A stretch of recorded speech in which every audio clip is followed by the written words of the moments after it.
Delicate is probably the best way to describe it. I was incredibly overwhelmed most of the time, and I knew that was quite normal in the first couple of weeks, but unfortunately it was something that persisted after I had all of my children, actually. So there was just this overwhelming sensation that I needed to be perfect, that people were looking at me and that they were judging how I was doing things. And it made me really anxious about going out, about having people into the house. And I think it probably affected my attachment, certainly with my firstborn, as well, because I felt incredibly guilty as well that I was feeling the way that I wasn't perfect, and that I wasn't doing things the way that they should be done. And yeah, that persisted for quite some time.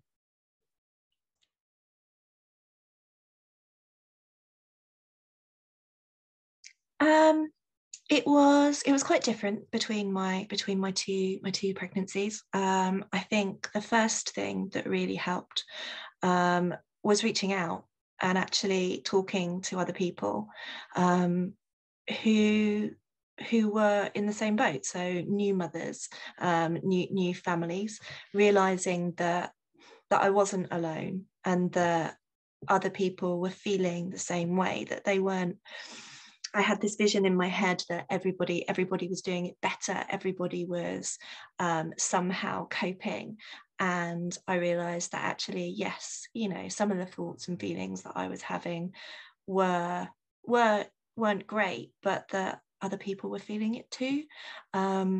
So having that support from friends and from peers, people in the same boat, at baby groups and even just coffees with other mums, that was really helpful.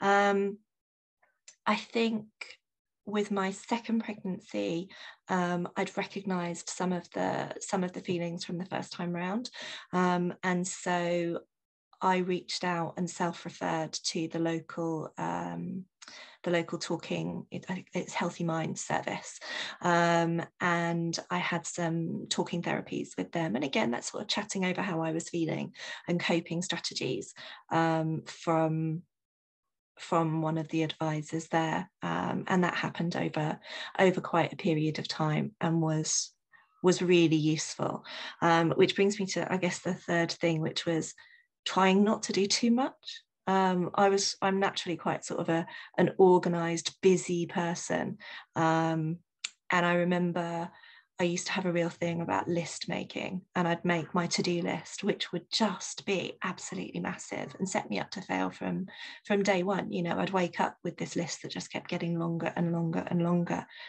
and trying to take care of my babies at the same time, and it was never going to be achievable. So don't try and do too much. If you have a big to-do list, try and narrow it down to 2 or 3 things to achieve in a day, and then maybe step it up to 3 or 4 things, and then 4 or 5 things. But take it easy on yourself. Be gentle.